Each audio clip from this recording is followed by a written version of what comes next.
रमेश अपनी पत्नी सुधा के साथ दिल्ली शहर में किराए के मकान में रहता था और एक बड़ी कंपनी में काम किया करता था। एक दिन सुधा अपने पति रमेश से बोलती है, अजी बहुत दिन हो गए हमें इस किराए के मकान में रहते हुए, अब तो आप अपना खुद का मकान खरीद ही लो। अरे पत्नी जी, शहर में मकान खरीदना कोई आसान काम है? पता भी है शहर में मकान खरीदने के लिए कितने पैसे चाहिए? अजी मैं सोच रही थी कि क्यों ना हम अपने गांव की जमीन बेच दें। सुधा, बात तो तुम सही कह रही हो। गांव की जमीन बेचकर इतने पैसे तो हो ही जाएंगे कि नया मकान ले सकें। अजी कुछ पैसे तो आपने जमा कर ही रखे हैं और कुछ पैसे हमें गांव की जमीन बेचकर मिल जाएंगे, उतने में तो एक नया मकान आ ही जाएगा। गांव में अपना मकान भी है, कुछ दिन वहीं रहेंगे और जमीन बेचकर वापस शहर आ जाएंगे। अजी ये बात तो बिल्कुल पते की कही आपने। अगले ही दिन सुधा और रमेश गांव के लिए निकल जाते हैं। गांव पहुंचकर वे दोनों गांव के लोगों से मिलते हैं। सुधा गांव की औरतों से बात करती है, उनका हालचाल पूछती है। दोनों दिन भर गांव में घूमते हैं और शाम होते ही वे दोनों आराम करने के लिए घर चले जाते हैं। अजी ये घर तो बिल्कुल नहीं बदला, आज भी पहले जैसा ही है। रात हो जाती है, दोनों अपने कमरे में सोने चले जाते हैं। आधी रात होते ही घर की छत से आवाजें आने लगती हैं। सुधा घबराते हुए उठती है और बोलती है, अजी जल्दी उठिए, जरा देखिए तो घर की छत से कैसी कैसी आवाजें आ रही हैं, कहीं चुड़ैल तो नहीं आ गई हमारी छत पर। अरे भाग्यवान, छत पर बंदर आ गया होगा। तुम भी ना, चलो अब सो जाओ। अजी आज मुझे सुमन बहन बता रही थी कि कुछ दिनों से एक चुड़ैल ने गांव में आतंक मचा कर रखा है, वे आधी रात को लोगों के घरों की छत पर आती है। अरे तुम्हारा दिमाग तो खराब नहीं हो गया जो आधी रात को चुड़ैल चुड़ैल लगा रखा है? मैं नहीं मानता ये सब। तभी छत से जोर जोर से किसी के चलने की आवाज आने लगती है। अजी मुझे तो बहुत डर लग रहा है, कहीं वो चुड़ैल हमारे घर में ना आ जाए। अरे भाग्यवान, तुमने तो मेरी सारी नींद ही उड़ा डाली। अभी जाता हूँ छत पर, जरा मैं भी तो देखूं चुड़ैल को। अरे अगर छत पर गए तो वो चुड़ैल आपको छोड़ेगी नहीं। सुमन बहन बता रही थी जो भी उस चुड़ैल को देख लेता है, चुड़ैल उसे पकड़कर अपने साथ ले जाती है। हाँ हाँ, तुम्हारी सुमन बहन ने तो तुम्हें सब बता रखा है। ऐसा है, तुम अपनी सुमन बहन के पास ही जाओ, यहाँ कम से कम मेरा दिमाग तो नहीं खाओगी। तभी छत से जोर जोर से हंसने की आवाजें भी आने लगती हैं। रमेश छत पर जाता है और छत पर डरावनी चुड़ैल को देखकर रमेश की आंखें फटी की फटी रह जाती हैं। चुड़ैल की लंबी चोटी सांप की तरह हवा में लहरा रही होती है, जिसे देखकर रमेश की हवा खराब हो जाती है। अरे मर गया रे, ये तो सच में एक चुड़ैल है। चुड़ैल जोर जोर से हंसने लगती है और रमेश से बोलती है, आज तो मजा ही आ गया जो तू खुद मेरे पास चल कर आ गया। आज तो मैं पेट भर कर खाऊंगी।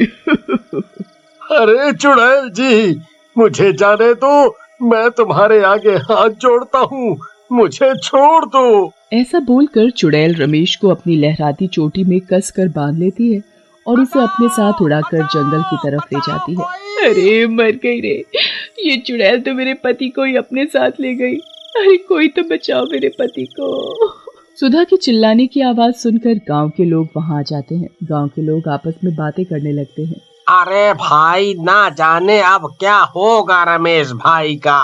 वो चुड़ैल जिसे भी अपने साथ ले जाती है वो दोबारा वापस नहीं आता।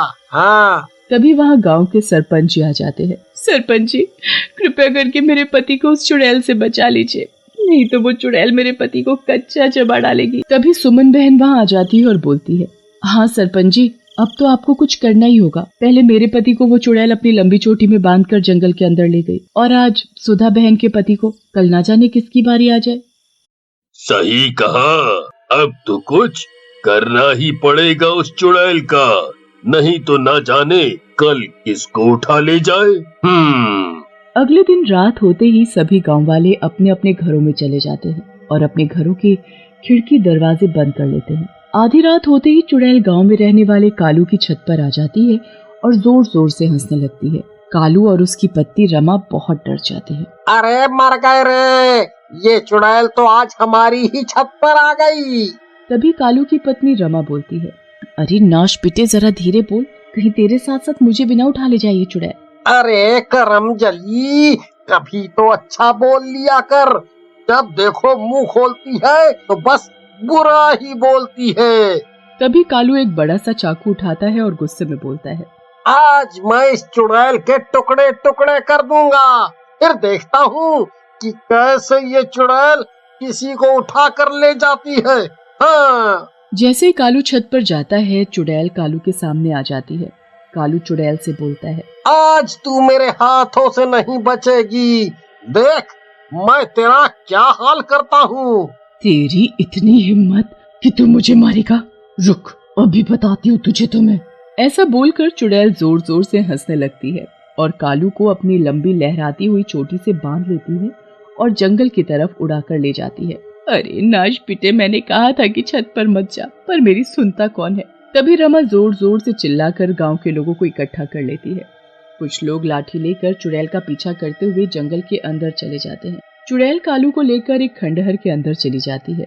खंडहर के अंदर से जोर जोर से चिल्लाने की आवाजें आ रही होती हैं, जिसे सुनकर गांव वालों की हालत खराब हो जाती है।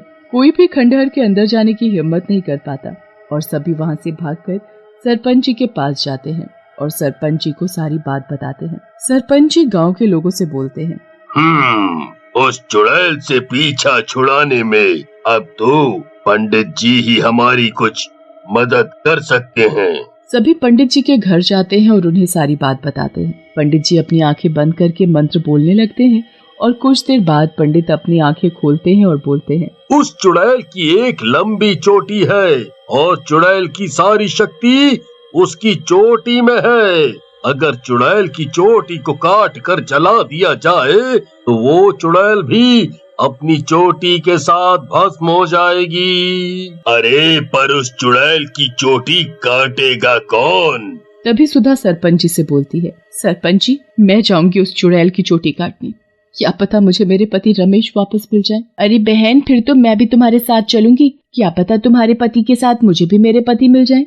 तभी सुधा रमा बहन से बोलती है कि रमा बहन, मैं चुड़ैल को अपनी बातों में उलझा कर रखूंगी, तभी आप पीछे से आकर चुड़ैल की चोटी काट देना। ऐसा बोलकर दोनों जंगल के अंदर चली जाती है और खंडहर के पास पहुंचकर सुधा चुड़ैल को जोर जोर से आवाज लगाने लगती है, अरे ओ चुड़ैल, कहाँ मर गई? और तुझे मेरा ही पति मिला था उठाकर ले जाने को।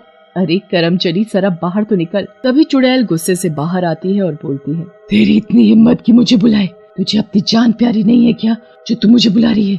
देख शराब में तेरा क्या हाल करती हूँ। सुधा चुड़ैल को अपनी बातों में उलझा कर रखती है कि तभी पीछे से रमा आ जाती है और चुड़ैल की चोटी काट देती है और चुड़ैल की चोटी में आग लगा देती है। जैसे ही चुड़ैल की चोटी जलती है, चुड़ैल जोर जोर से चिल्लाने लगती है और बोलती है, अरे मर गई रे, ओह ये तुमने क्या कर दिया? तुमने मेरी चोटी काट कर जला दी। तुमने मेरे साथ धोखा किया, मैं तुम दोनों को छोड़ूंगी नहीं। ऐसा बोलकर चुड़ैल भी भस्म हो जाती है। तभी खंडहर से कालू और रमेश बाहर निकल कर आते हैं। अरे मुझे तो लगा था कि वो चुड़ैल आपको खाकर चट कर गई होगी। अरे भाग्यवान, बस ये समझ लो कि हमारी किस्मत अच्छी थी जो हम दोनों बच गए। अब यहाँ से चलो। फिर वे सभी गांव में आ जाते हैं